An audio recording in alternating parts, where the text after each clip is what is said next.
Assalamualaikum warahmatullahi wabarakatuh. Selamat pagi dan salam sejahtera bagi kita semua. Perkenalkan, kami dari kelompok 4 akan mempresentasikan proyek kami yang berjudul Aplikasi Antrian Puskesmas. Di mana aplikasi ini adalah sebuah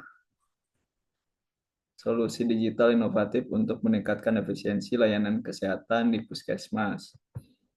Aplikasi antrian ini adalah bentuk dari hasil pemenang proyek dari kelompok 6.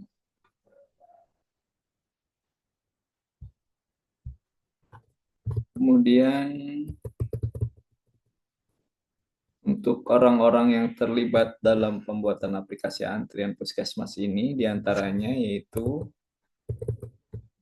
ada saya Muhammad Ari Maulana sebagai pengembang backend, kemudian ada Mbak Laras Handayani dari UI UX designer, lalu ada Muhammad Rizal Wijaya sebagai project manager, kemudian ada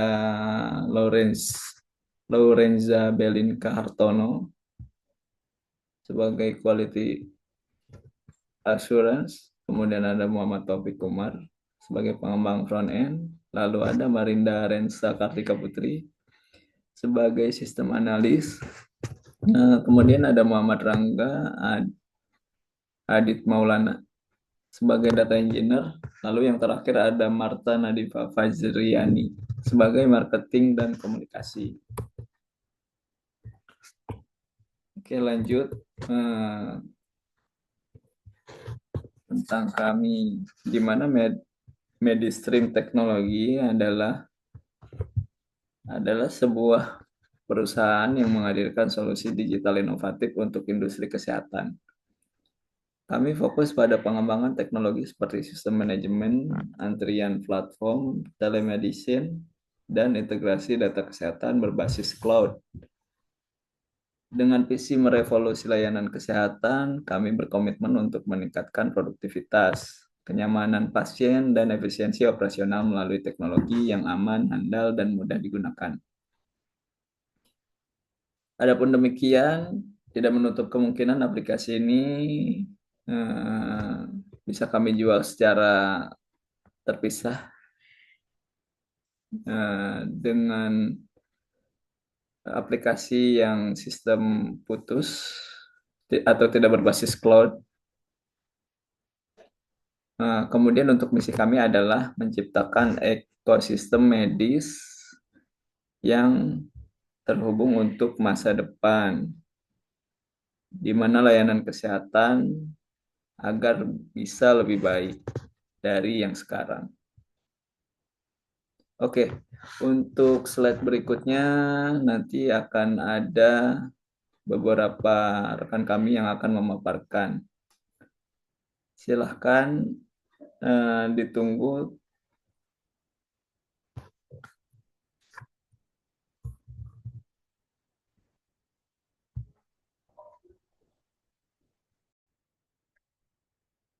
Nama saya Lorenza Belinka Hartono. Layanan kami, we solve the problem. Yang pertama, pengembangan aplikasi custom. Kami menyediakan layanan pembuatan aplikasi berbasis web dan mobile yang disesuaikan dengan kebutuhan spesifik klien untuk meningkatkan efisien dan produktivitas. Yang kedua, integrasi aplikasi. Kami membantu menghubungkan aplikasi baru dengan sistem yang sudah ada, memastikan integrasi yang lancar dan pengolahan data yang efisien. Yang ketiga, layanan konsultasi teknologi. Kami menawarkan analisis kebutuhan teknologi dari rekomendasi solusi digital yang tepat untuk mendukung perkembangan bisnis dan memenuhi tantangan teknologi yang ada. Latar belakang Puskesmas yang bisa disebut dengan pusat kesehatan masyarakat merupakan fasilitas kesehatan tingkat pertama yang berperan penting dalam memberikan layanan kesehatan kepada masyarakat. Puskesmas sering mengalami kesulitan dalam mengelola antrian pasien yang panjang dan membingungkan, yang dapat mempengaruhi pengalaman pasien. Sistem antrian digital dirancang untuk mengurangi waktu tunggu, mengoptimalkan manajemen antrian, dan meningkatkan efisien layanan di puskesmas. tentang proyek. Sistem antrian ini akan mencakup pendaftaran antrian pasien secara digital, pemberian nomor antrian otomatis, serta pengelolaan jadwal dokter dan petugas medis secara real-time, seperti mengurangi waktu tunggu pasien, meningkatkan efisiensi penanganan antrian, memberikan transparansi kepada pasien tentang posisi antrian mereka, dan meningkatkan pengalaman pelayanan kesehatan di puskesmas.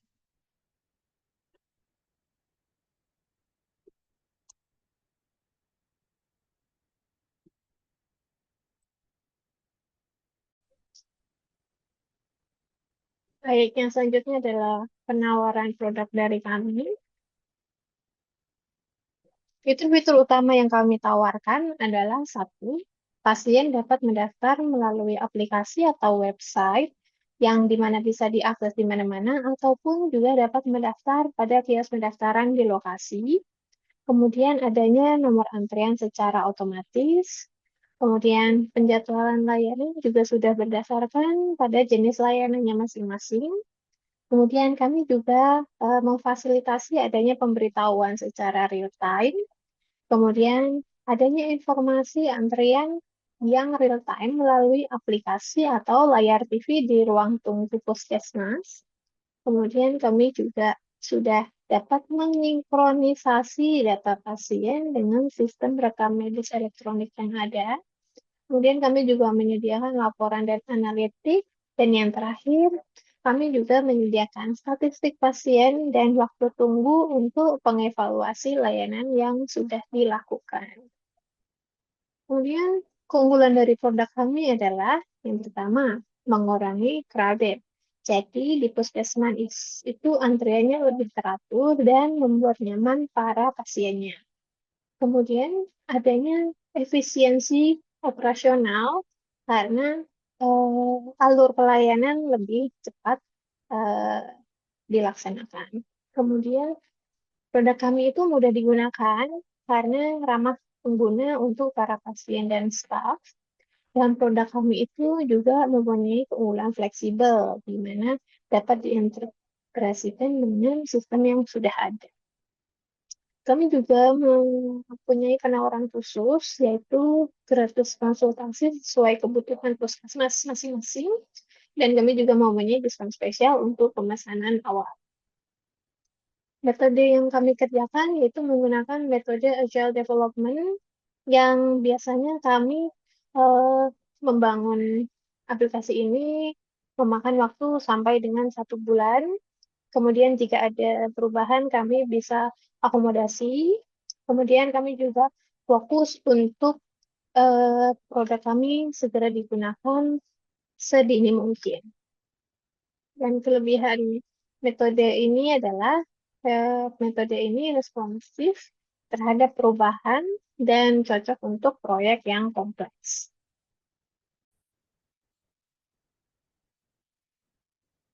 Baik, melanjutkan dari pemaparan sebelumnya, di dalam proyek kami, di dalam proyek antrian puskesmas ini, untuk proyek kami memiliki proyek timeline sebagaimana pada tampilan, dimulai dari analisis kebutuhan, itu di bulan Desember, di mana kita di sini melakukan kebutuhan, menganalisa apa aja yang diperlukan dalam perancangan, dalam pembuatan ataupun pengembangan aplikasi. Setelah kita melakukan analisis kebutuhan, maka di bulan Januari kami melakukan perancangan aplikasi atau kita membuat desain secara user interface, secara front end, terus solve the development, kemudian bagian back end-nya. Di sini kita merancang aplikasi eh, sebagai pelaksanaan dari analisis kebutuhan. Kemudian di bulan Januari tanggal 21 baru di sini kita melakukan pengembangan ya, apabila berdasarkan desain sistem tersebut memiliki tambahan-tambahan ya yang diminta dari pihak eh, penawaran. Dan setelah kita melakukan desain sistem dan pengembangan, kemudian maka selama Januari, Februari, Maret kita melakukan pengujian ya, pengujian aplikasi. Kita lihat dengan melakukan tes stress begitu. Dan setelah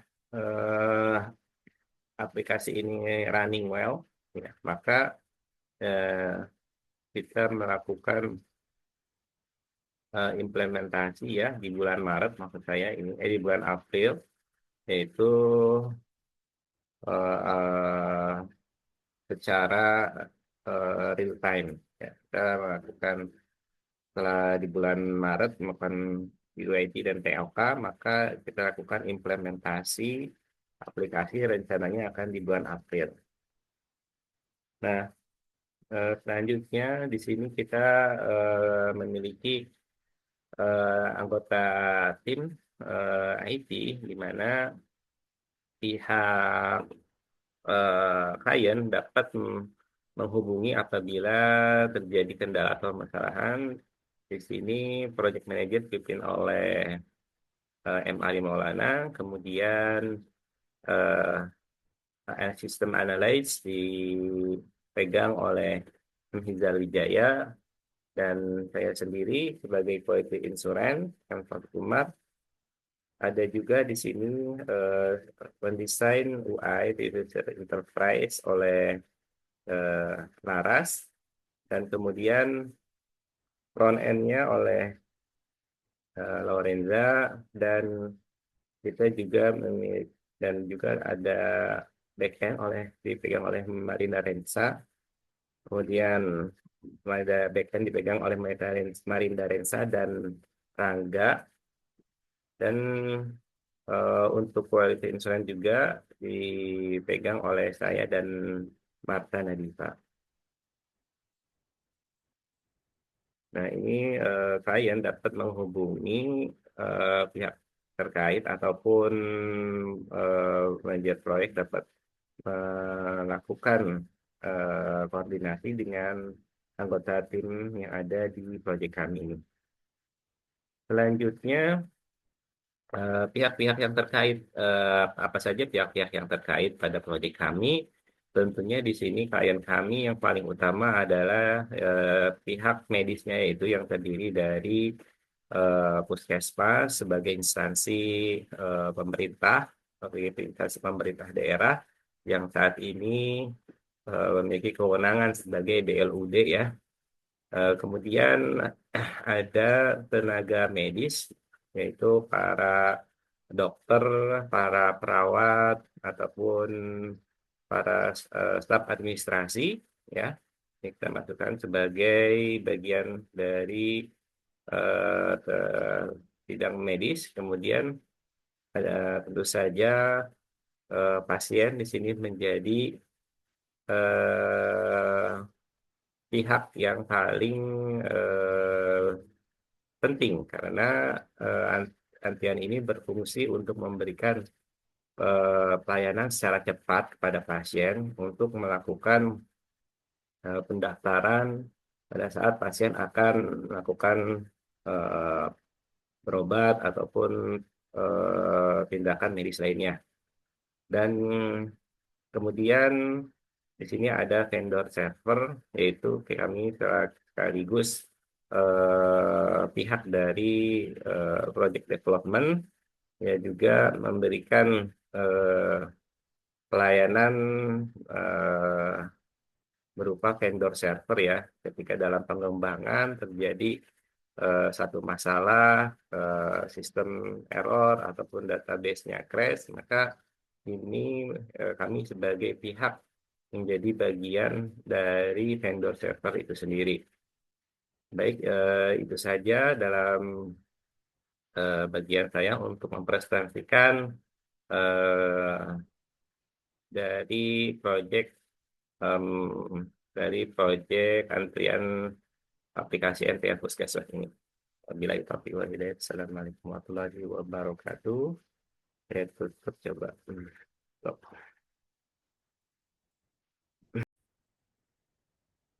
Oke, baik. Terima kasih untuk Mas Taufik. Selanjutnya bersama saya dengan Liza berkaitan dengan penawaran harga, di mana penawaran harga ini terdiri dari beberapa layanan. Yang pertama ada dashboard admin atau UI UX-nya, lalu yang kedua ada dashboard user beserta UI UX-nya, lalu ada hosting selama 1 tahun, di mana nanti web ini bisa diakses secara online. Lalu ada garansi. Garansi ini meliputi seperti preventive maintenance-nya atau jika ada kendala selama 3 bulan. Kurang lebih totalnya itu sebesar 41 juta, di mana keuntungan yang didapat dari jika bekerja sama dengan kami, yang pertama yaitu ada diskon 10% untuk pembayaran penghuni awal, lalu gratis konsultasi kebutuhan teknologi sebelum implementasi, opsi perpanjangan dukungan teknis 1 juta per bulan, dan target pengerjaan ini selesai selama 3 bulan. Selanjutnya berkaitan dengan perancangan proyek. Yang pertama ada flowchart, yang kedua data flow diagram atau DFD, yang ketiga prototype. Di mana flowchart ini adalah sebuah diagram yang menggambarkan aliran atau urutan kerja dari suatu proses atau algoritma. Flowchart biasanya digunakan untuk membantu memvisualisasikan langkah-langkah yang terlibat dalam suatu proses dan dapat digunakan dalam berbagai bidang seperti bisnis, industri, teknologi informasi, dan pendidikan. Sementara untuk yang data flow diagram adalah sebuah diagram yang menggambarkan aliran data dan proses yang terlibat dalam suatu sistem. DFD biasanya digunakan untuk menggambarkan sistem informasi, baik yang sedang berjalan maupun yang akan dibangun. Nah, untuk lebih detail berkaitan dengan flowchart, DFD dan prototype akan dijelaskan oleh rekan saya. Terima kasih.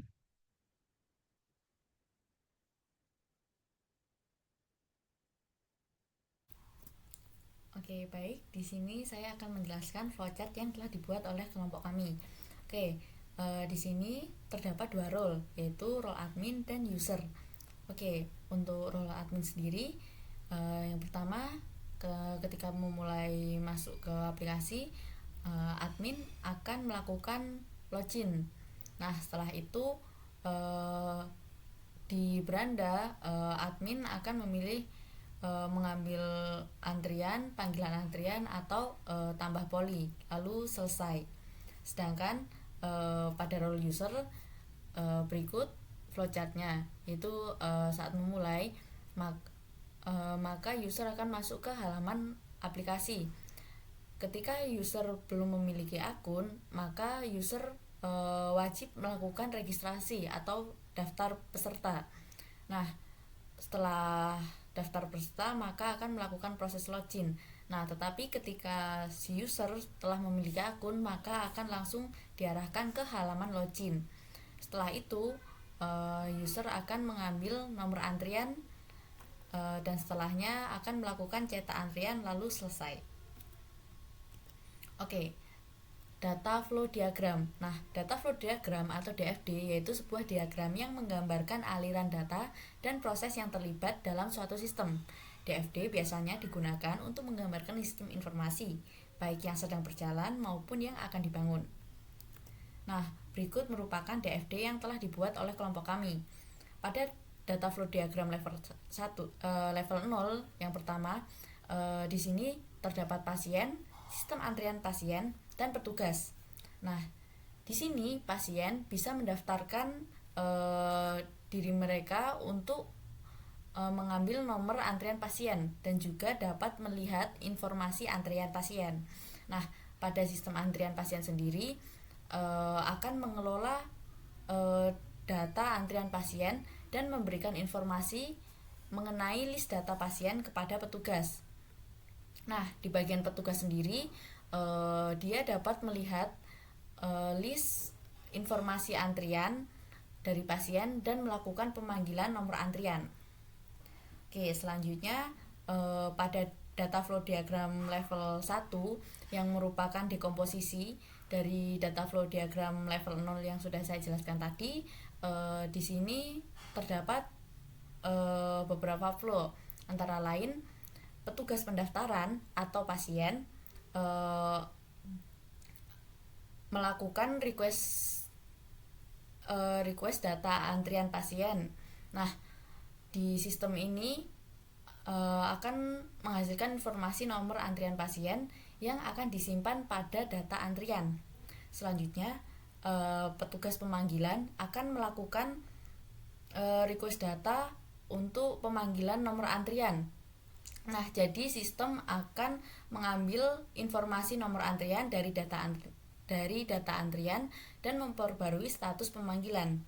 Nah, selanjutnya pasien atau tamu bisa melihat list daftar antrian atau informasi antrian pada monitor antrian yang sudah disediakan. Nah, data yang diambil untuk ditampilkan pada monitor antrian ini merupakan data antrian dan status pemanggilan yang telah diolah.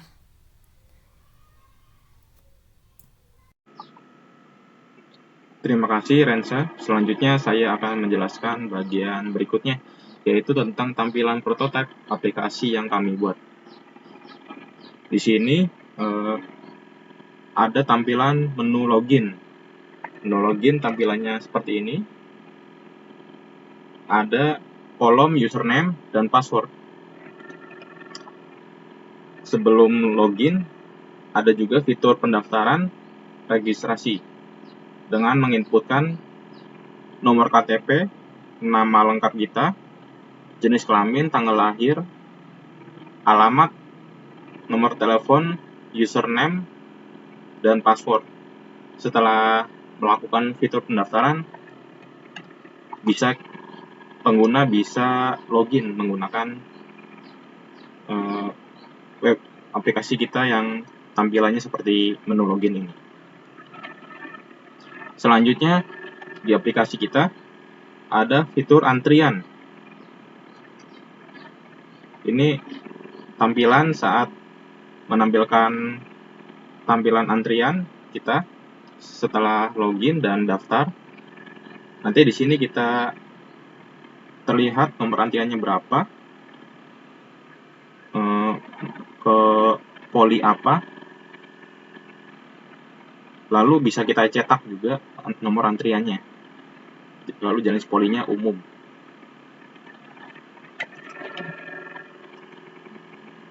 Nah, ini hasil cetak antriannya seperti ini,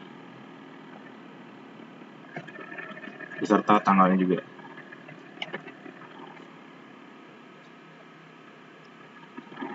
Bisa kita ambil antrian juga. Ada 4 jenis polinya.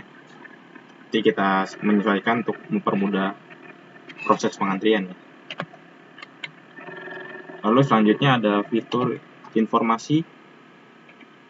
Di sini menampilkan menu admin atau petugas. Jadi untuk petugas di tempatnya akan ada tampilan seperti ini.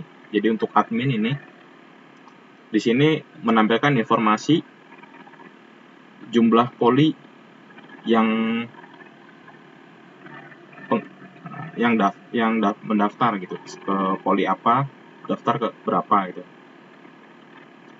Di sini ada data pasien, data poli, lalu ada antrian poli dan menu-menu lainnya. Demikian penjelasan saya untuk bagian ini. Selanjutnya Marta akan menjelaskan bagian selanjutnya. Silahkan Marta. Terima kasih. Untuk selanjutnya, saya akan menjelaskan mengenai hasil testing. Nah, apa sih fungsi hasil testing itu? Hasil testing berfungsi untuk mengevaluasi apakah setiap fitur pada sistem telah bekerja sesuai dengan yang diharapkan. seperti mengidentifikasi bug atau kesalahan yang perlu diperbaiki, dan juga memastikan bahwa pengalaman pengguna berjalan dengan lancar dan aman. Dengan adanya hasil testing ini, tim pengembang atau programmer dapat mengambil langkah korektif yang diperlukan sebelum sistem dirilis atau digunakan secara luas, sehingga mengurangi resiko kesalahan dan meningkatkan kualitas perangkat lunak atau software. Di sini, saya selaku QA telah melaksanakan uji coba pada aplikasi antrian puskesmas. Berikut adalah hasil uji cobanya. Di sini saya menguji coba ada website user dan juga dashboard admin. Untuk hasil test case dari website user seperti berikut. Di sini saya mengetes fitur yang ada di website user, yakni ada 3 fitur. Ada registrasi, login, dan ambil antrian. Untuk registrasi ini, saya mencoba ada 3 case. Yang pertama, pendaftarannya valid. Yang kedua, pendaftarannya menggunakan username yang sudah digunakan. Yang ketiga, pendaftaran tanpa mengisi semua data. Untuk test case yang pertama, dia berhasil, karena akun telah berhasil dibuat. Untuk test case yang kedua, gagal karena pendaftaran dengan username yang sudah digunakan itu berhasil. Jadi, di sistem ada 2 data dengan username yang sama. Itu adalah notes untuk programmer supaya memperbaiki kesalahannya. Lalu untuk test case yang ketiga, pendaftaran tanpa mengisi semua data itu berhasil karena muncul pesan error wajib mengisi data. Untuk selanjutnya ada fitur login. Saya mengambil 3 test case, yaitu login dengan kredensial valid, login dengan kredensial tidak valid, dan login tanpa mengisi username atau password. Untuk test case pertama, berhasil dengan data uji username-nya Marta, password-nya 12345. Hasil yang diharapkan yaitu berhasil masuk ke dashboard, berhasil masuk ke website user. Mohon maaf, di sini saya salah tulis. Website user. Hasilnya pas. Lalu untuk yang kedua, test case kedua, login dengan kredensial tidak valid, memasukkan username atau password yang salah. Di sini dengan data uji username Marta, password Marta. Muncul pesan error username atau password salah, berhasil karena saya tidak diarahkan menuju ke website user. Lalu untuk test case yang ketiga, login tanpa mengisi username atau password. Nah, di sini masih terdapat kesalahan karena pesannya sama seperti ketika kredensial tidak valid. Sebaiknya hasil yang saya harapkan yaitu muncul pesan error username dan password wajib diisi. Lalu untuk fitur yang ketiga ada ambil antrian dengan 2 test case, yaitu ambil antrian baru dan ambil antrian dengan poli yang sama lebih dari 1 kali dengan user yang sama. Nah, di sini untuk test case yang pertama berhasil karena dapat mengambil nomor antrian dan mendapatkan nomor antrian tersebut. Lalu untuk test case yang kedua mengambil antrian dengan poli yang sama lebih dari 1 kali. Dengan langkah uji mengambil antrian dengan poli umum sebanyak 2 kali dengan user yang sama. Nah, hasil yang saya harapkan yaitu muncul pesan error, sudah pernah antri di poli yang sama hari ini, agar user tidak antri 2 kali dengan user yang sama. Di sini uji cobanya gagal karena antriannya terdaftar double. Untuk selanjutnya, ada dashboard admin. Di sini saya juga uji coba fitur-fitur seperti login, ambil antrian, panggil antrian, dan tambah poli. Nah, untuk login sendiri, dengan 3 test case, yaitu login dengan kredensial valid, kredensial tidak valid, tanpa mengisi username dan password. Untuk yang pertama, berhasil karena dengan username admin dan password username admin@admin.com dan password admin itu berhasil masuk ke dashboard admin. Lalu untuk test case yang kedua juga berhasil ketika mengisikan password yang salah dengan muncul error username atau password salah.